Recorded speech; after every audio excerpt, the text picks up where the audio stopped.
Before diving directly into our recipe, let's take a look into what we will be making today. So what is migration? Migration can simply be defined as a form of mobility, or movement from one place to another. Mobility is displayed in our daily lives, from walking to school or going to a park with your friends. When short and repetitive patterns of mobility are formed, this is called circulation. It's repeated on a regular basis, daily, monthly, or even yearly.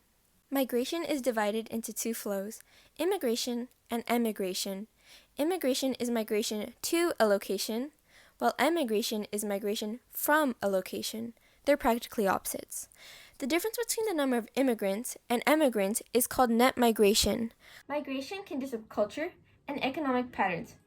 So geographers like to ask, why do people migrate?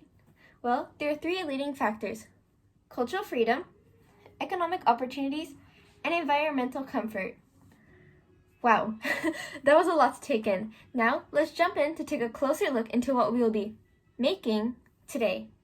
We're going to learn the recipe to make net migration. It is the difference between the number of immigrants and the number of emigrants. We have to add the mix of people to start. Then, add our tablespoon of immigrants and the melted stick of immigration. And let's add an egg for fun. Now we mix together the immigrants and emigrants.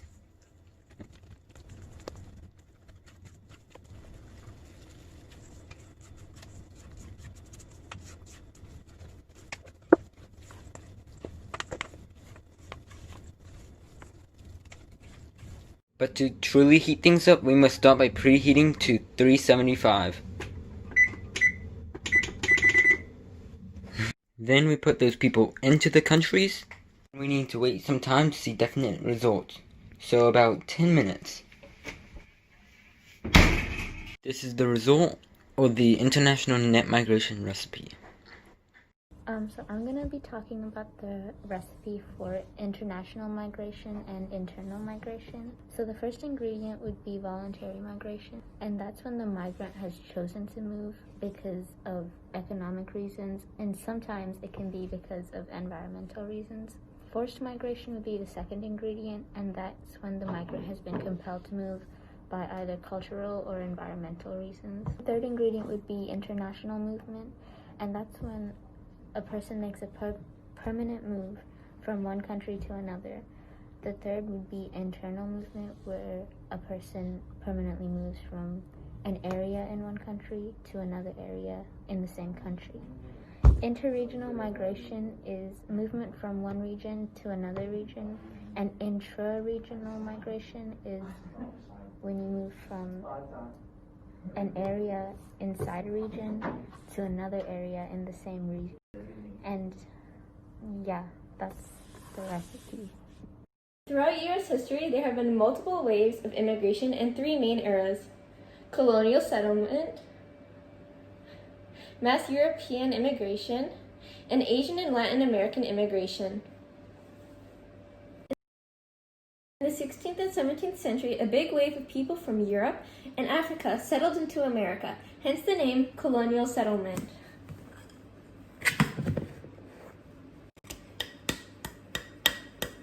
Roughly 62% were from Europe, mainly the current UK and Republic of Ireland, leaving another 38% from Africa.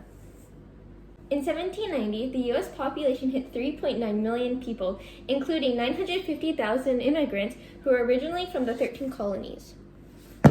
The Africans' migration is an example of forced migration. They were shipped to America against their own will to become slaves. The line between whether the European settlers were an example of voluntary or involuntary migration may be a little blurry, considering they left Europe in search of freedom from prosecution. But their migration was a choice, therefore making it an example of voluntary migration.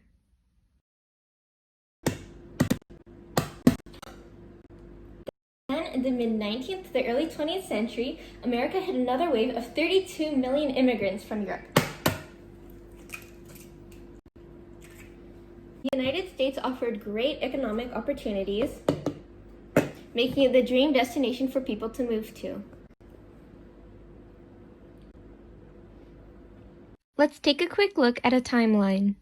In the 1840s and 1850s, annual immigration in the United States jumped from 20,000 people to more than 200,000 people. 3/4 of these immigrants came from Ireland and Germany. They were drawn to the U.S. from economic push factors. After a drop in immigration during the Civil War, which is 1861 to 1865, immigration from Ireland and Germany went back up again. Then, roughly 10 years later, annual immigration in the United States raised to 500,000 people. These immigrants were Scandinavians, specifically from Sweden and Norway. The Industrial Revolution had spread to Scandinavia, resulting in a population increase. Finally, in 1905 to 1914, annual immigration in the United States reached 1 million people. 2/3 of these immigrants came from Southern and Eastern Europe, specifically Italy, Russia, and Austria-Hungary. This also happened to be at the same time as the Industrial Revolution. Germany sent the most immigrants, with a whopping 7.2 million people.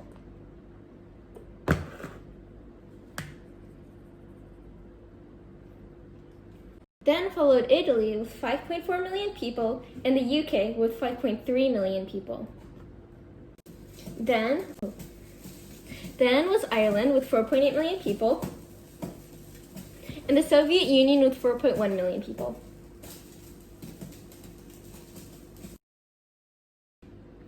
In the 1930s and 1940s, there was a drop in immigration. This was also the time of the Great Depression and World War II. But in the 1950s, America went right back on track. In the earliest 21st century, there were an explosion of immigrants coming from Asia and Latin America. 13 million immigrants had come from Latin America, in comparison to 2 million in the preceding 2 centuries. 7 million had come from Asia, mainly China, the Philippines, India, and Vietnam. This is in comparison to 1 million in the preceding 2 centuries. In 2006, Mexico passed Germany in the most immigrants sent to America. This is expected to have happened because of the 1986 Immigration Reform and Control Act, giving 700,000 visas to people who didn't have legal documents.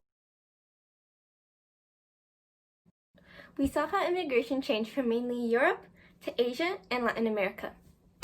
But the reason for this has remained the same. The U.S. provided great economic opportunities and social advancement. As we continue to observe migration patterns in the future and look back on the ones in the past, we can ask ourselves the essential question: why do people migrate?